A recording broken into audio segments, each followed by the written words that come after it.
तो hello everyone, welcome to my YouTube channel.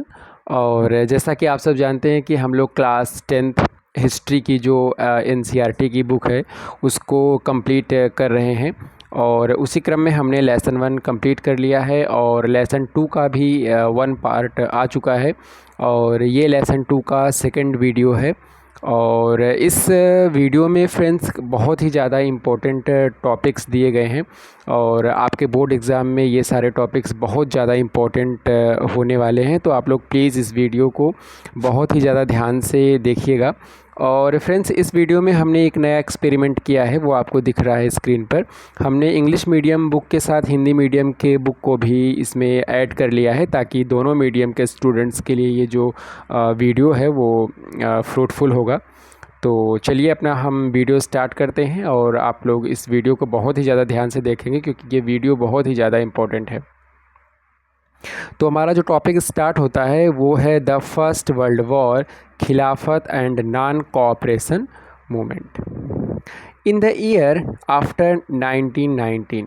यानी 1919 से बाद के सालों में क्या होता है, we see the national movement spreading to new areas. 1919 के बाद हमने देखा कि भारत में जो राष्ट्रीय आंदोलन है वो नए नए क्षेत्रों में उसका प्रसार हो रहा था, इनकॉर्पोरेटिंग न्यू सोशल ग्रुप्स। और जो राष्ट्रीय आंदोलन है उसमें नए नए सामाजिक समूह जुड़ रहे थे, मजदूर वर्ग, उद्योगपति वर्ग, महिला, पुरुष, ठीक है, इंजीनियर्स, डॉक्टर्स। तो बहुत सारे सामाजिक समूह के लोग हमारे राष्ट्रीय आंदोलन से जुड़ रहे थे। And developing new models of struggles. और जो हमारे राष्ट्रीय आंदोलन का जो संघर्ष है उसके एक नए मॉडल का विकास हो रहा था, नए तरीके का विकास हो रहा था। How do we understand these developments. हम इन सारे बदलावों को कैसे समझेंगे।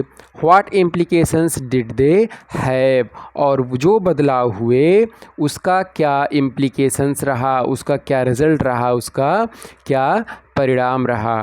तो फर्स्ट ऑफ ऑल, यानी सबसे पहले, the war created a new economic and political situation. यानी जो फर्स्ट वर्ल्ड वॉर चल रहा था, जो कब से चल रहा था, 1914 1914 में आपके प्रथम विश्व युद्ध का आरंभ हो गया था। बहुत ही इम्पोर्टेंट फैक्ट है, इसको आप लोग कहीं पर नोट कर लेंगे। जो प्रथम विश्व युद्ध है वो 1914 में स्टार्ट हो गया था। तो उससे क्या हुआ, the war created a new economic and political situation. पूरे विश्व में क्या हुआ, एक नए आर्थिक और राजनीतिक स्थिति का आविर्भाव हुआ।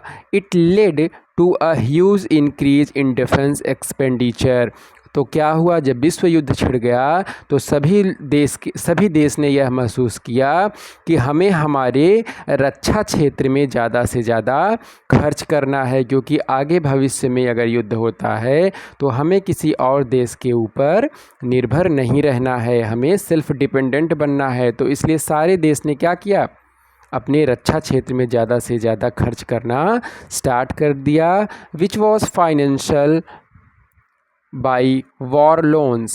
तो जिसको कैसे, अब जब रक्षा क्षेत्र में देश ने खर्चा करना स्टार्ट करना चाहा तो उनको पैसा कहाँ से मिलेगा, उन लोगों ने लोन लेना स्टार्ट किया। And increasing taxes. और क्या किया, अपने अपने देश में जनता के ऊपर ज़्यादा से ज़्यादा टैक्स लगाना स्टार्ट कर दिया।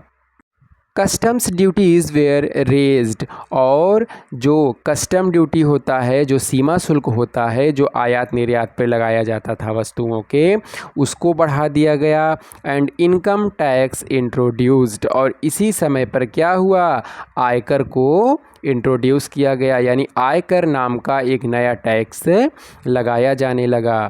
Through the war years prices increased. तो युद्ध के समय में क्या होता है, सामान के आयात निर्यात जो होते हैं वो बाधित होते हैं। तो इससे क्या होता है, वस्तुओं के जो दाम हैं, जब ज़रूरत के हिसाब से मार्केट में या देश में उनकी अवेलेबिलिटी कम हो जाती है तो उनके दाम जो होते हैं वो बढ़ जाते हैं, ठीक है। तो उसी का परिणाम हमें देखने को मिला कि जो वस्तुएं हैं उनके दाम जो है वो युद्ध के समय बढ़ जाते हैं। ये हमेशा होता है। Doubling between 1913 and 1918। और 1913 से 1918 के बीच अगर हम बात करें तो वस्तुओं के जो प्राइस हैं वो क्या हो गए थे, डबल हो गए थे, leading to extreme hardship for the common people. तो इससे क्या हुआ, जो आम जनता है उनके लिए जीवन निर्वाह करना बहुत ही ज़्यादा कष्टदायी हो गया। Villages where called upon two supply soldiers. और युद्ध के समय क्या हुआ, सभी देशों ने अपने अपने क्षेत्रों से ज़बरदस्ती युवा को सेना में भर्ती करना स्टार्ट कर दिया। ठीक है। And the force recruitment in rural areas केस्ड wide spread anger. तो जब गांव से युवकों को नवयुवकों को ज़बरदस्ती सेना में शामिल किया जाने लगा तो उन लोगों में बहुत ज़्यादा गुस्सा फैल गया। Then in 1918 to 19 and 20 to 21 क्या हुआ, यानी 1918 से 1921 के दौरान crops failed in many parts of India.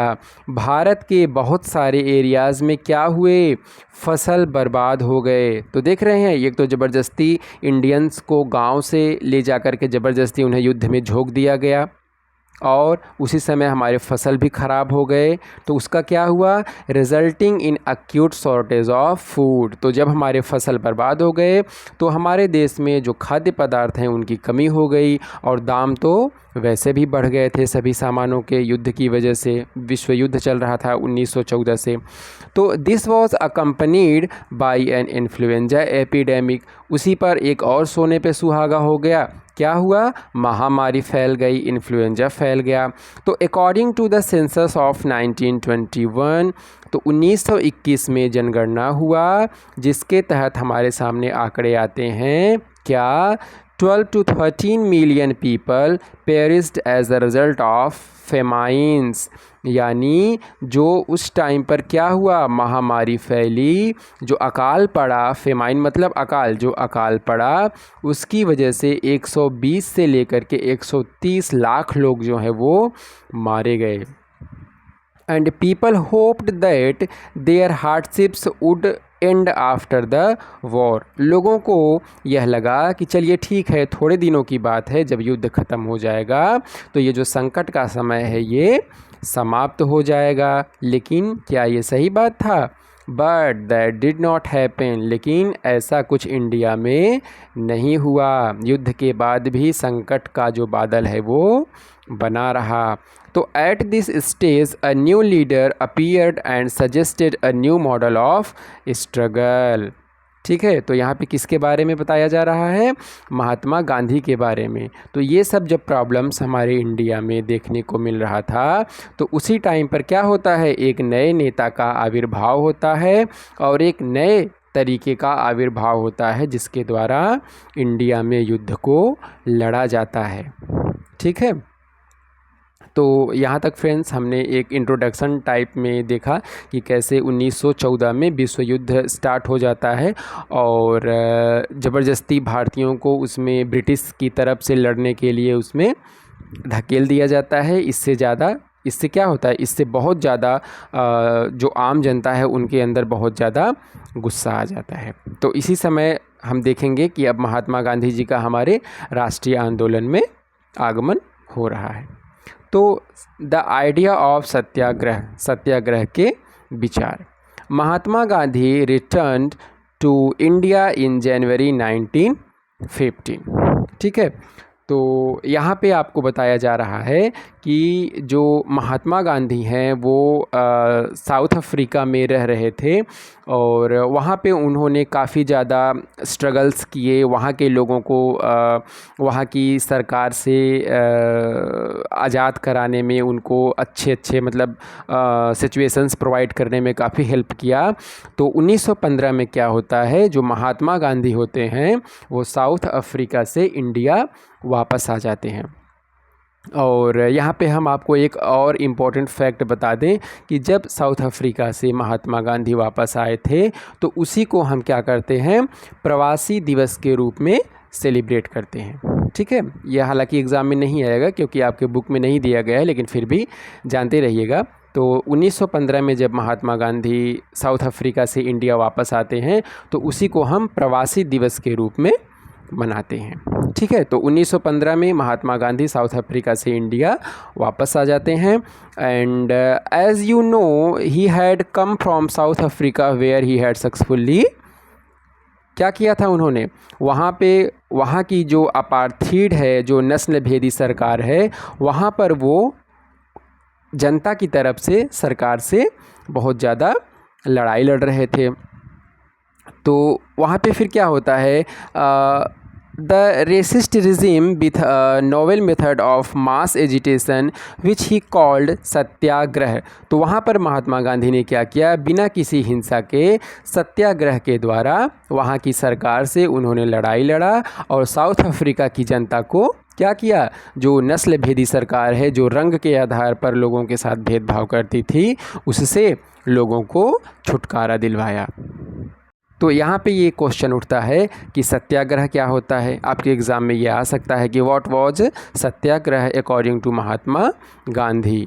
तो the idea of satyagraha emphasized the power of truth. तो जो सत्याग्रह है वो क्या करता है, सत्य के ऊपर आधारित है, सत्य की शक्ति के ऊपर जो सत्याग्रह है वो जोर देता है। And the need to search for truth, और क्या कहता है कि सच्चाई को ढूंढिए। अगर आप सच्चाई का साथ देंगे तो आपका जो विजय है वो निश्चित है। सत्याग्रह कहता है it suggested that if the case was true, यानी आपके लड़ाई लड़ने का कारण क्या है, किस कारण से आप लड़ाई लड़ रहे हैं, अगर वो सच्चा है।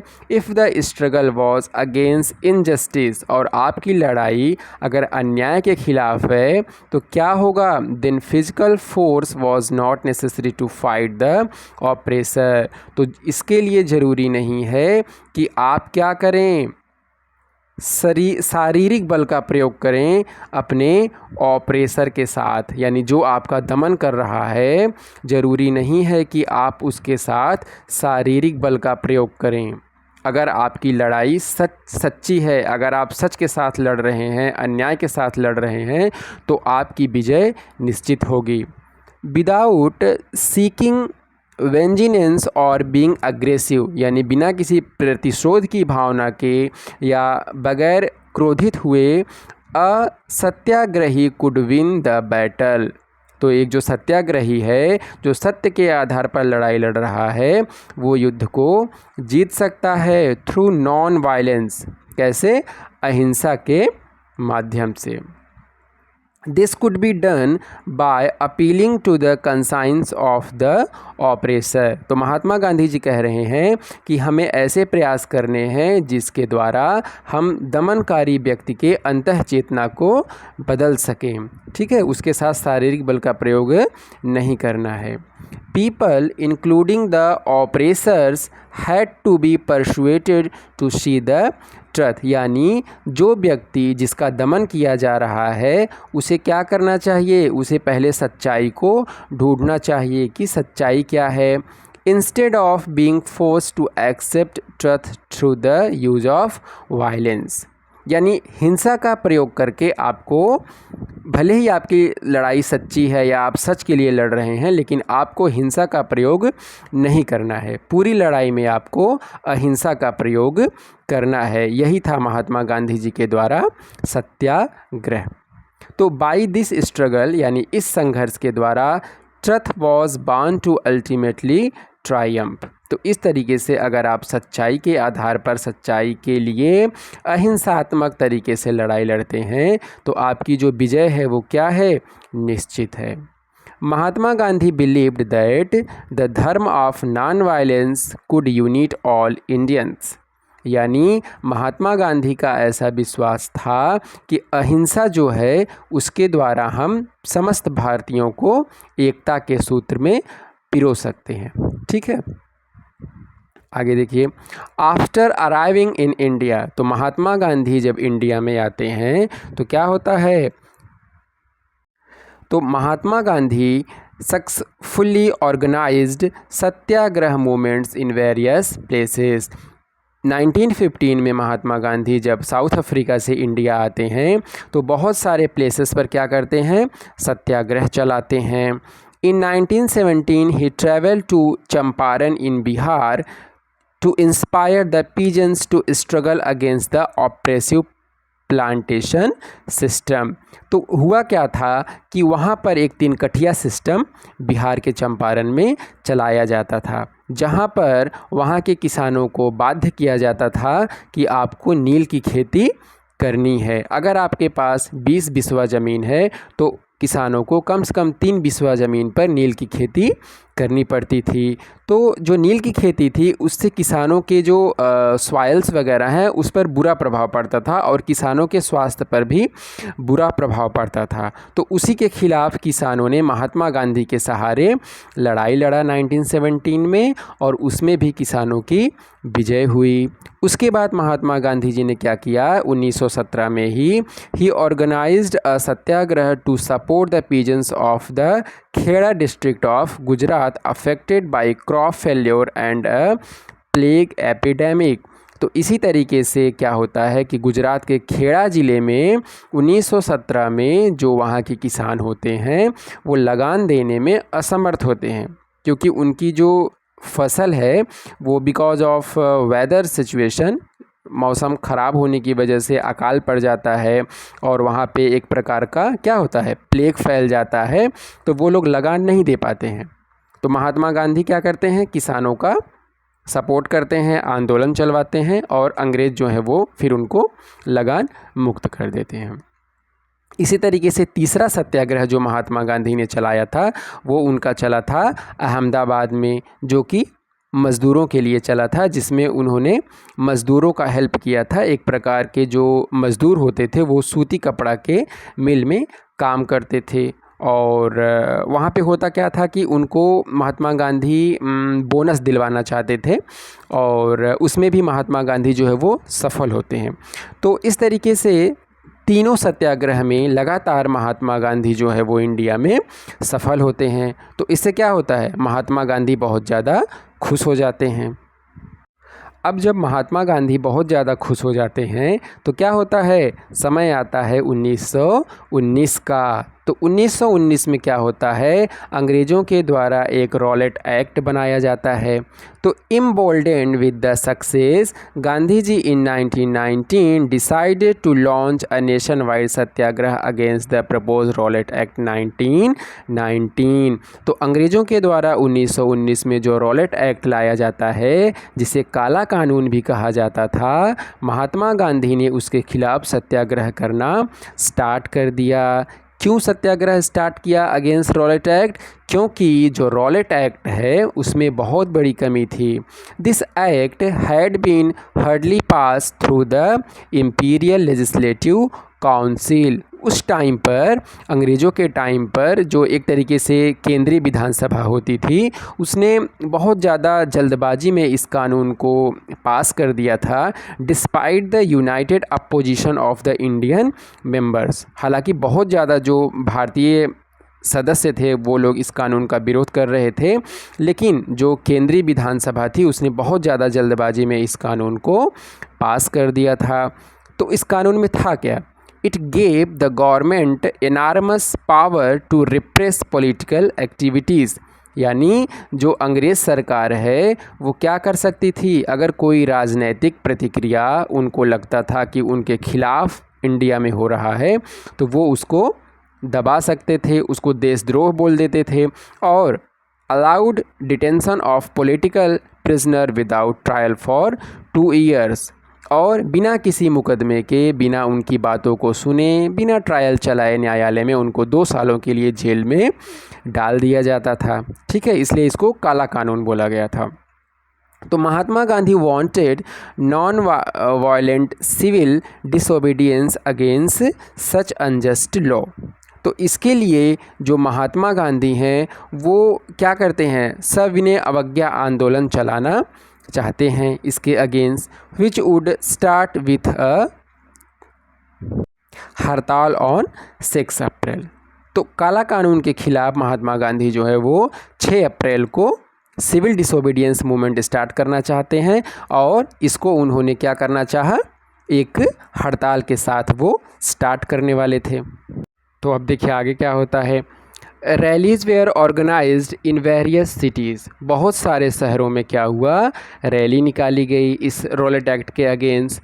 Workers went on strike in railway workshops, यानी बहुत सारे जो काम करने वाले लोग हैं उन लोगों ने क्या किया, हड़ताल पे चले गए, काम को बंद कर दिया।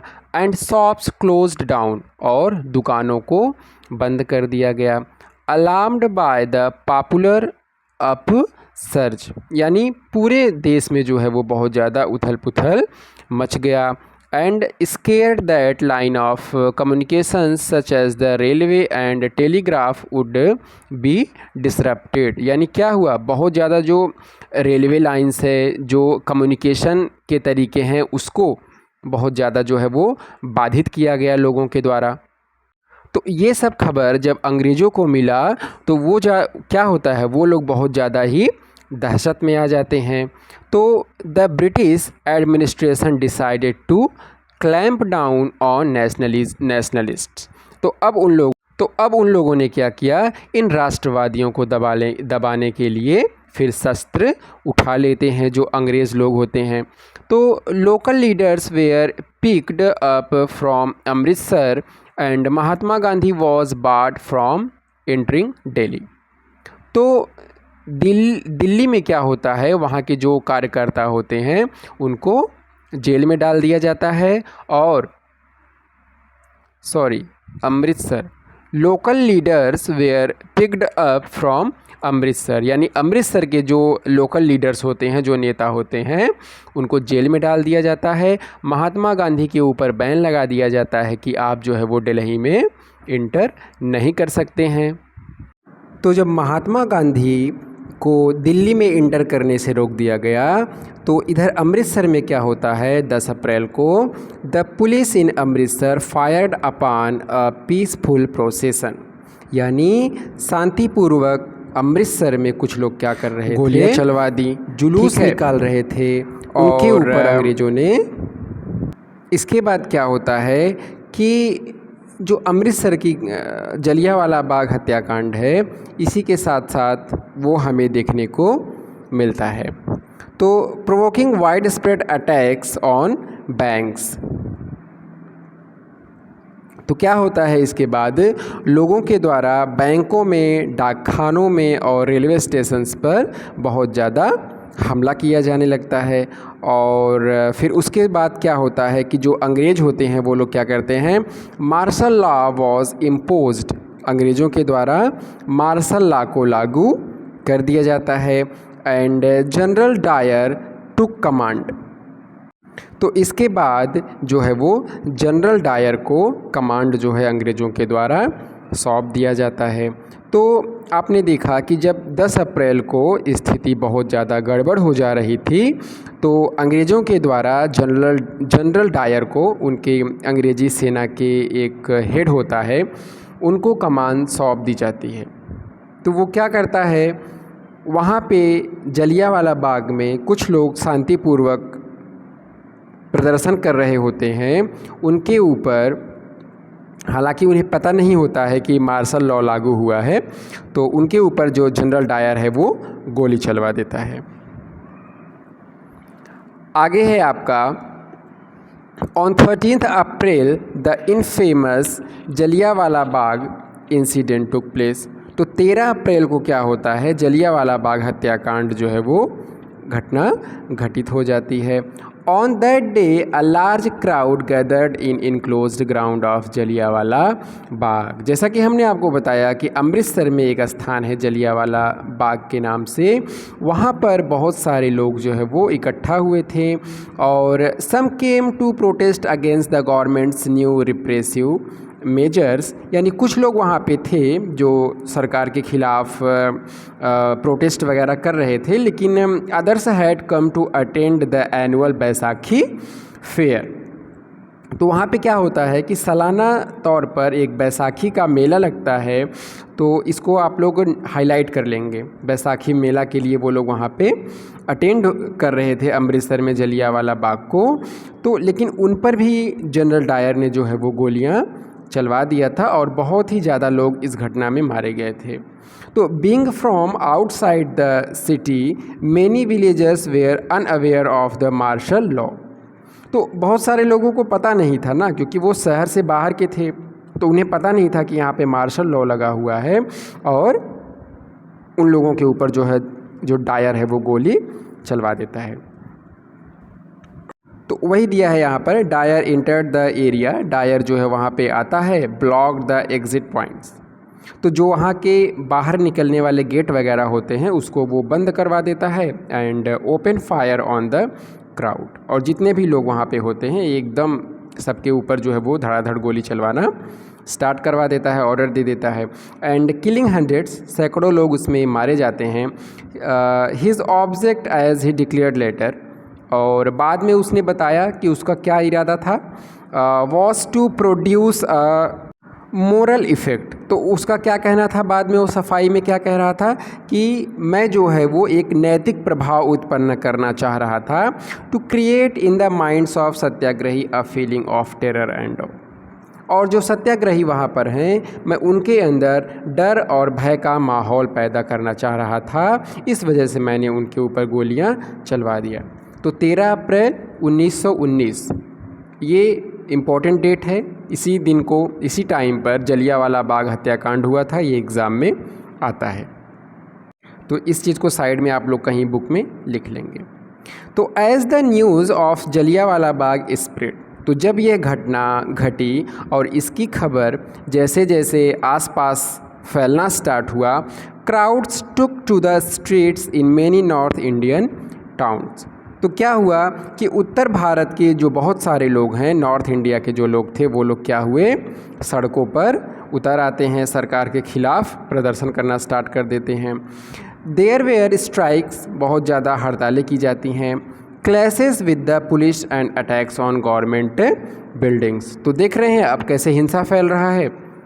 पुलिस के साथ लोगों की झड़प होती है, सरकारी बिल्डिंग्स पर जो जनता है वो अटैक करना स्टार्ट कर देती है। The government responded with brutal repression, सरकार जो है वो बहुत ही ज़्यादा ब्रूटल तरीका अपनाती है लोगों के दमन करने के लिए, लोगों को रोकने के लिए। Seeking to humiliate and terrorise people, ठीक है, तो लोगों को रोकने के लिए, लोगों को दबाने के लिए सरकार जो है वो बहुत ही ज़्यादा ब्रूटल कदम उठाती है। Satyagrahi were forced to rub their nose on the ground, तो जो लोग सत्याग्रही हैं, जो लोग आंदोलन कर रहे थे उस टाइम पर, उनको फोर्स किया गया कि वो लोग ज़मीन पर अपने नाक को रगड़ें। क्रॉल ऑन द स्ट्रीट्स, और सड़कों पर जो है वो रेंग रेंग कर चलें। एंड डू सलाम सल्यूट टू ऑल साहिब, और जितने भी अंग्रेज़ी अफसर हैं उन सबको क्या करें, सलाम करें। People were flogged and village around Gujranwala in Punjab now in Pakistan were bombed, यानी बहुत सारे एरियाज़ पर क्या हुआ, बम बरसाए गए, लोगों को कोड़ों से मारा गया, ठीक है। इसके बाद क्या होता है, सीइंग वायलेंस स्प्रेड, तो इस तरीके से जब पूरे नॉर्थ इंडिया वाले एरियाज़ में पूरा बहुत ज़्यादा हिंसा फैल जाता है, Mahatma Gandhi called off the movement, तो जो नॉन कोऑपरेशन मूवमेंट चल रहा था, जो असहयोग आंदोलन चल रहा था, महात्मा गांधी उसको रोक देते हैं, क्योंकि उनका हमेशा से ये इरादा रहता था कि जो भी आंदोलन चले वो अहिंसात्मक रूप से चले। हालांकि बहुत सारे लोगों ने इसका विरोध किया था, लेकिन महात्मा गांधी ने असहयोग आंदोलन को रोक दिया। तो while the Rowlatt Satyagraha had been a wide spread movement, तो कहने का मतलब कि जो रॉलेट सत्याग्रह है वो एक बहुत बड़ा आंदोलन चला, तो लेकिन इसकी कुछ खामियां थी। क्या, it was still limited mostly to cities and towns, यानी काले कानून के खिलाफ जो लोगों के द्वारा आंदोलन चलाया गया वो शहरों और कस्बों तक ही सीमित था। तो Mahatma Gandhi now felt the need to launch a more broad based movement in India. अब महात्मा गांधी का इरादा था कि अब हमें ऐसे आंदोलन को चलाना है जिसका जो एरिया है वो व्यापक हो, पूरे भारत के लेवल पर वो आंदोलन चलाना चाहते थे। तो इसके लिए महात्मा गांधी को क्या करना पड़ेगा, सभी लोगों को एक साथ लाना पड़ेगा। सभी लोग एक साथ कब आएंगे, जब उनका उद्देश्य सेम होगा। तो ऐसे ही मौके की तलाश में महात्मा गांधी थे कि उन्हें कोई ऐसा कॉन्सेप्ट मिले कि जिसके आधार पर वो हिंदू मुस्लिम सभी समुदाय के लोगों को एक साथ ला करके खड़ा कर सके। तो उसी टाइम पर महात्मा गांधी को क्या मिलता है, जो विश्व युद्ध चल रहा था उस टाइम पर, तो उसमें क्या होता है, जो ऑटोमन एम्पायर होता है, जो टर्की होता है, वो हार जाता है। तो महात्मा गांधी को अब जो है मुद्दा मिल जाता है मुस्लिमों को एक साथ लाने का। ठीक है, तो अब हम यहाँ से देखते हैं कि क्या होता है। तो यहाँ पर देखिए, जो महात्मा गांधी हैं वो क्या देखते हैं कि जब ऑटोमन एम्पायर हार जाता है फर्स्ट वर्ल्ड वॉर में, तो टर्की में जो खलीफा होते थे, वहाँ के जो राजा होते थे, ऐसा कहा गया कि अब उनकी शक्तियों को जो है वो कम कर दिया जाएगा अंग्रेज़ों के द्वारा। तो इसी बात का फ़ायदा उठा करके जो महात्मा गांधी हैं वो मुसलमानों को एक साथ लाते हैं और एक खिलाफत कमेटी का गठन किया जाता है, जिसके द्वारा मुसलमानों को हिंदुओं के साथ इस आंदोलन में शामिल कर लिया जाता है। तो अब जो आंदोलन चलाया जाएगा महात्मा गांधी जी के द्वारा, उसमें खिलाफत कमेटी के मुद्दे को भी शामिल कर लिया जाएगा। तो the First World War had ended with the defeat of Ottoman Turkey and there were rumours that a harsh peace treaty was going to be impose on the Ottoman emperor, जो कि कौन होता था, खलीफा होते थे, हमने आपको पहले बताया। टू डिफेंड द खलीफा temporal power a Khilafat committee was form in Bombay in March 1919। तो 1919 मार्च में क्या होता है, बम्बई में खिलाफत कमेटी का गठन किया जाता है, जिसका उद्देश्य था टर्की के जो खलीफा होते हैं उनको सपोर्ट करना कि अंग्रेज़ उनसे पावर को ना छीने। तो a young generation of Muslim leaders like the brothers Mohammad Ali and Shaukat Ali, तो मोहम्मद अली और शौकत अली का सहयोग जो है वो महात्मा गांधी जी को प्राप्त होता है। बेगन discussing with Mahatma Gandhi about the possibility of a United mass action on the issue. तो महात्मा गांधी जी के साथ मोहम्मद अली और शौकत अली जो है वो मिल जाते हैं और उन सारे संभावनाओं को वो लोग तलाशने की कोशिश करते हैं कि कैसे और किन मुद्दों पर जो हिंदू और मुस्लिम हैं उनको एक साथ लाया जाए और अंग्रेज़ों के ख़िलाफ़ जो आंदोलन है वो व्यापक तरीके से लड़ा जाए। तो Gandhi ji saw this as an opportunity to bring Muslim under the umbrella of a unified national movement। तो जब खिलाफत समिति का गठन कर दिया गया तो इसी मुद्दे को महात्मा गांधी जी ने क्या किया, एक अवसर के रूप में देखा और उन्होंने सारे मुस्लिमों को फिर कांग्रेस के द्वारा जो नेशनल मूवमेंट चलाया जा रहा था उसमें उसको महात्मा गांधी जी शामिल कर लेते हैं। तो अब आप देख रहे हैं जो जनाधार है हिंदू मुस्लिम सारे लोगों को महात्मा गांधी जी राष्ट्रीय आंदोलन के साथ जोड़ देते हैं।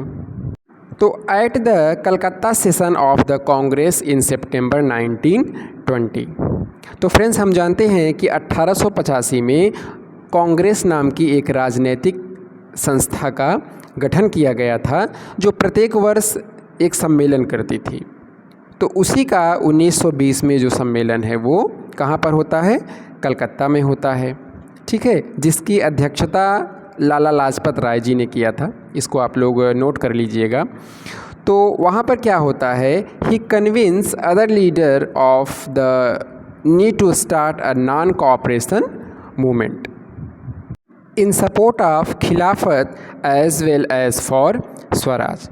तो इस स्थिति का महात्मा गांधी जी ने फ़ायदा उठाया और उन्होंने बहुत सारे नेताओं को राजी किया कि ये बहुत ही सही समय है जब हम स्वराज के लिए एक आंदोलन छेड़ दें और असहयोग आंदोलन के लिए हम लोग क्या करेंगे, एक आंदोलन जो है वो अंग्रेज़ों के ख़िलाफ़ छेड़ देंगे। तो इस तरीके से सिचुएशन का फ़ायदा उठा करके महात्मा गांधी जी ने जो राष्ट्रीय आंदोलन का जनाधार था उसको थोड़ा सा व्यापक कर दिया। महात्मा गांधी जी का हमेशा से ये फ्रेंड्स विचार रहता था कि जितने ज़्यादा से ज़्यादा लोग मूवमेंट में शामिल होंगे उसका जो रिज़ल्ट है उतना ज़्यादा से ज़्यादा पॉजिटिव होगा।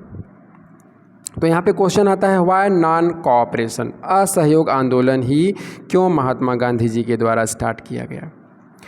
तो ये इम्पॉर्टेंट फैक्ट है, एग्ज़ाम में आता है। हिंद स्वराज एक किताब है जिसको 1909 में महात्मा गांधी जी ने लिखा था। तो in his famous book Hind Swaraj 1909 Mahatma Gandhi declare that British rule was establish in India with the cooperation of Indians.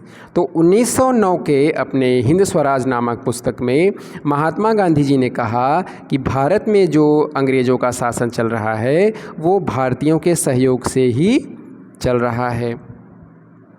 तो and had survived only because of this cooperation, यानी भारत में जो अंग्रेज़ों का शासन चल रहा है वो अगर अंग्रेज़ों का सपोर्ट उनको नहीं मिले तो उनका जो शासन है वो इंडिया में नहीं चल पाएगा। If Indians refuse to cooperate, अगर भारत के लोग सहयोग करना बंद कर दें तो British rule in India would collapse with in a year. तो एक साल के अंदर अंदर महात्मा गांधी जी का कहना है कि जो अंग्रेज़ी शासन है वो कोलैप्स हो जाएगा, धराशायी हो जाएगा। एंड स्वराज वुड कम, और हमारे देश में क्या आ जाएगा, स्वराज आ जाएगा। ठीक है, यानी अपना शासन आ जाएगा। हालांकि स्वराज का मतलब अलग अलग लोगों के लिए अलग अलग था, वो आगे आएगा, बताया जाएगा आपको। How could non cooperation become a movement, यानी कहने का मतलब कि असहयोग आंदोलन जो है वो, असहयोग का विचार एक आंदोलन कैसे बन गया। How could non cooperation become a movement, यानी असहयोग एक आंदोलन कैसे बन गया। महात्मा गांधी प्रपोज्ड, यानी महात्मा गांधी ने ये प्रपोजल दिया, the movement should unfold in stage, यानी ये जो हमारा आंदोलन है वो एक चरणबद्ध तरीके से आगे बढ़ेगा। It should begin with the surrender of title, यानी उन्होंने लोगों से आह्वान किया कि अंग्रेज़ों के द्वारा आपको जो भी उपाधियाँ दी गई हैं आप लोग उसको लौटा दो। That the government awarded and a boycott of civil service, और जितने भी लोग सरकारी सेवाओं में हैं उनसे महात्मा गांधी जी ने बोला कि आप लोग उसका बहिष्कार करिए। आर्मी, पुलिस, सबको महात्मा गांधी जी ने बोला कि आप लोग नौकरी से त्यागपत्र दे दो, सहयोग करना बंद कर दो। कोर्ट एंड लेजिस्लेटिव काउंसिल्स, वकीलों से बोला गया, ठीक है, विधायकों से बोला गया कि आप लोग परिषद को छोड़ दो। And schools and foreign goods, और विद्यार्थियों से बोला गया कि आप लोग भी स्कूलों से बाहर आ जाइए। एंड फॉरेन गुड्स, जो भी विदेशी सामान हमारे यहाँ पे आ रहे हैं आप लोग उसका बहिष्कार करो, ठीक है। Then in case the government used repression, तो अब जब ये खबर अंग्रेज़ों को पता चली तो अंग्रेज़ी सरकार ने क्या किया, रिप्रेशन करना स्टार्ट कर दिया, ठीक है, जैसा कि वो हमेशा से करती है, लोगों का दमन करना स्टार्ट कर दिया। A full civil disobedience campaign would be launched. तो लोगों का ऐसा मानना है कि अगर सरकार इसी तरीके से दमनात्मक कार्रवाई करती रहेगी तो हम लोग क्या करेंगे, सिविल डिसोबीडियंस कैंपेन जो है वो स्टार्ट कर देंगे, ठीक है। तो सविनय अवज्ञा आंदोलन स्टार्ट कर देंगे, यानी अब हम क्या करेंगे, असहयोग के साथ साथ उनकी बात को नहीं मानेंगे, उनकी अवज्ञा करेंगे।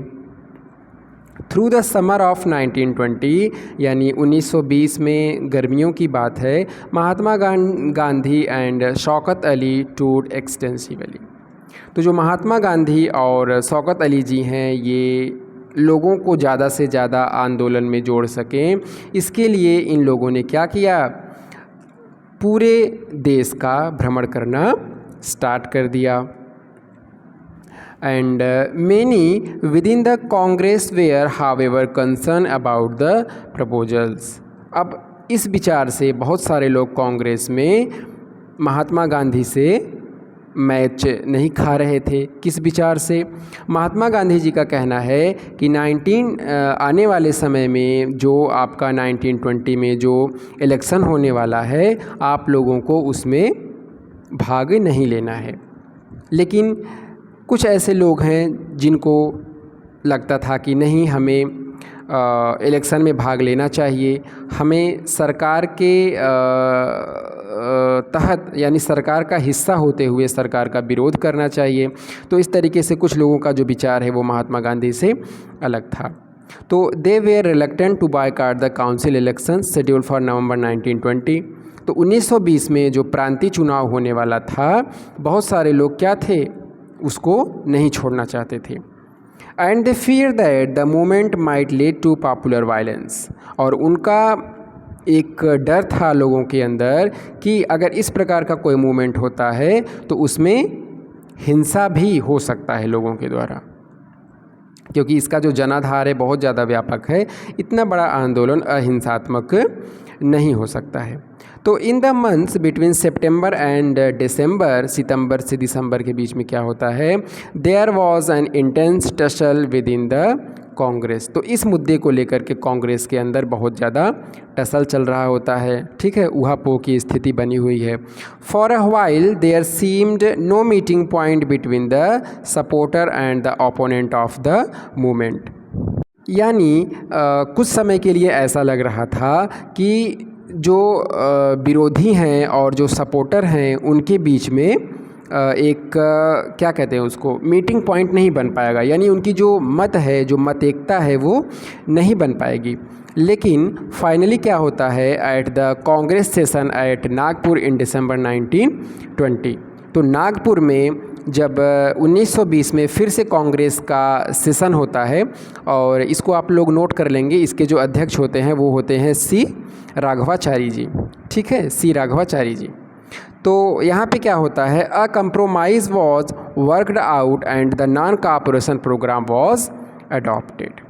तो जब 1920 में कांग्रेस का नागपुर अधिवेशन होता है तो वहाँ पर एक समझौता हो जाता है और असहयोग आंदोलन के लिए लोगों के बीच में क्या होता है, मोहर लग जाती है कि हाँ, हम ऐसे आंदोलन को स्टार्ट करेंगे। How did the movement unfold. अब सहमति तो हो गई लोगों की, लेकिन अब ये देखना होगा कि आखिर ये आंदोलन आगे कैसे बढ़ता है। हु पार्टिसिपेटेड इन इट, कितने लोगों ने इस आंदोलन में भाग लिया। And how did different social groups conceive of the idea of non cooperation, यानी जो असहयोग का मुद्दा है, जो असहयोग का सिद्धांत है, उसे समाज के जो विभिन्न वर्ग के लोग हैं उसको उन लोगों ने कैसे समझा। देखिए, इंडिया में जो एजुकेशन रेट था वो बहुत कम था, और उस टाइम पर इतना ज़्यादा फ़ोन वगैरह तो चलता नहीं था कि कब कहाँ पर क्या होने वाला है, क्या करना है, सबको जल्दी जल्दी बता दिया जाए। तो लोगों के अंदर अलग अलग टाइप के थॉट्स होते थे। किसी शब्द को लेकर के एक ग्रुप के लिए अलग मतलब होता था, उसी शब्द के लिए अलग ग्रुप के लिए अलग मतलब होता था, ठीक है। तो फ्रेंड्स, वीडियो भी काफ़ी लंबा हो गया है, और इस वीडियो में हम इतना ही रखते हैं। बाकी के जो हमारे लेसन 2 के जो ही अभी ये लेसन 2 और भी है इसमें, तो आगे के जो हमारे टॉपिक्स हैं वो हम अगली वीडियो में लेकर के आएंगे। तो ये बहुत ही ज़्यादा इम्पोर्टेंट वीडियो था फ्रेंड्स। इसमें जो आपने रॉलेट एक्ट पढ़ा, जलियांवाला बाग हत्याकांड पढ़ा, असहयोग आंदोलन के बारे में पढ़ा, तो इस वीडियो को आप प्लीज़ बार बार देखिएगा, और जो भी इम्पोर्टेंट फैक्ट वगैरह हैं उसको आप लोग नोट करते चलिएगा, अपने बुक में हाईलाइट करते चलिएगा।